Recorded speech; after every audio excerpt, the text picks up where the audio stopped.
கனடாவுக்கு வந்து ஒரு 1995 ஆண்டு கனடாவுக்கு வந்து ஒரு கொஞ்ச நாளில் ஸ்கூலுக்கு போனான். தெரியும், ஸ்கூலுக்கு போயிருக்கா. பெருசாக இங்கிலீஷ் தெரியாது ஊர்லேருந்து வரைக்க. இப்போ எனக்கு தெரியும் மாரி இப்போவுக்கும் அப்படி இப்படி தான். பட் ஆனால் வரைக்கு ஒன்றுமே தெரியாது. இப்போ ஹை ஸ்கூலுக்கு போனாங்க. ஹை ஸ்கூலுக்கு படிக்க போனால் எல்லா நாட்டு பிள்ளைகளும் பேர் மிஞ்ச படிக்கிறாங்க. ஒரு பாகிஸ்தான் பிள்ளையும் வந்திருந்தவள். அவளால் அங்கே இங்கிலீஷ் இதில் படித்தது போல. அவள் நல்லா கதைப்பாள் இங்கிலீஷ். அப்போ அவள் ஏதோ எங்களுக்கு சொன்னவள், எங்களுக்கு என்ன சொன்னாலும் நான் என்னோட இன்னும் கிணவு நான் மட்டுமே 2 நாளைக்கு தமிழாக கலைஞ்சது. இன்னும் சொன்னவள் எனக்கு சில பக்கத்தில் நின்ற பிள்ளை தமிழ் பிள்ளை தான். அதுக்கு தான் சொன்னவள் இதை சொல்லி போட்டு அந்த கோவிக்கு அவள் என்ன கேட்டால், டூ யூ மைண்ட் அப்படி கேட்டாள். அவளுக்கு எங்களுக்கு ஒன்றும் பிள்ளைங்க நாங்கள் ஜஸ் ஜஸ் அவள் திருப்பி கேட்கலாம், டூ யூ மைண்ட், திருப்பி ஜஸ் ஜஸ். அவளுக்கு தெரிஞ்சது விளங்கையில் கொஞ்சம் சொல்லி போட்டு சொன்னால், ஓகே ஃபோகெட். அதனால எனக்கு இங்கிலீஷ் அதுக்கு ஆப்போசிட் எங்கட போடிகளுக்கு ஒரு வார்த்தை தமிழ் தெரியாது. அவன் தமிழ் ஸ்கூலுக்கு கொண்டே விட்டது.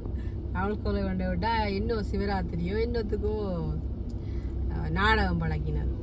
அப்போ எங்கிட்ட பொடியனுக்கு ஒரு வார்த்தை கதைக்க தெரியாது. அவனுக்கு டீச்சரை எதுவும் சொல்லிக் கொடுத்தவாக்கும், என்னடா அவனுக்கு டீச்சர் சொல்லி தந்தோம் நாடகத்தில் சொல்லித்தாண்ட ஒரே வார்த்தை தான் சொல்லி தந்தான். என்னடா வார்த்தை என்ன, இந்திரனே போன்றவனே.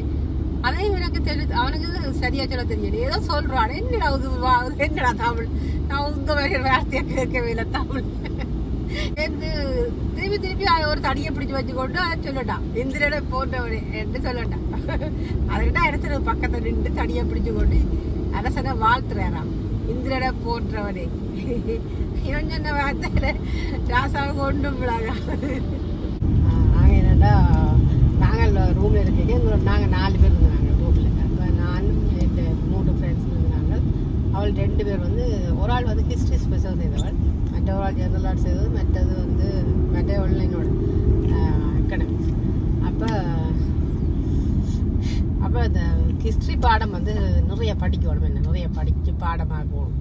அப்போ எக்ஸாமுக்கிட்ட எல்லாருக்கும் சரியான டென்ஷன், நிறைய நேரம் இருந்து படிக்கிறது. எக்ஸாமுக்கு கிட்டத்தட்ட அப்படி ஒரு 12 மணிக்கு படுத்து அப்புறம் 3 மணிக்கெல்லாம் எழும்பிடும். 2 மணிக்கு தான் எப்படி எக்ஸாம் 2-3 நாளில் எக்ஸாம் வருதுன்னா எல்லாம் படித்த எல்லாத்தையும் திருப்பி ப்ரிப்பேர் பண்ணணும் எக்ஸாம் எழுதுறதுக்கு. அவள் எங்களோட ரூம்மேட்டாக இருந்தவள் காலை பார்த்து அவ்வளோ ஒரு நாளும் சாமிக்கு கொண்டே பூவெல்லாம் வச்சு கும்பிட்டு எல்லாத்தையும் வரவெல்லாம் பாடிக்கொண்டு இந்த பாடெல்லாம் பாடுவாள். கந்தட்டி கவசம் எல்லாம் பாடிக்கிட்டு தான் எல்லா நாளும் பாடுவாள். அவள் ஒரு நாளும் திருவிழா எக்ஸாமுக்காக இல்லை, எல்லா நாளும் பாடுவாள். எக்ஸாம் அன்றைக்கு என்ன பாடிக்கொண்டிருக்கிறாள், என்ன பாடிக்கொண்டிருக்கா. அந்த டியூனில் வேறு ஏதோ வருது. இது என்னடா இது எட்டி பார்த்தா சாமிக்கு இருந்து நோட்ஸ் எல்லாம் சொல்லி கொண்டிருக்கிறாள். எல்லா நோட்ஸும் சாமி சொல்லுவாள். ஏன்னா நித்திர தூக்கத்துல வரத்த மறந்து போச்சு, நான் முடிச்சிருந்து.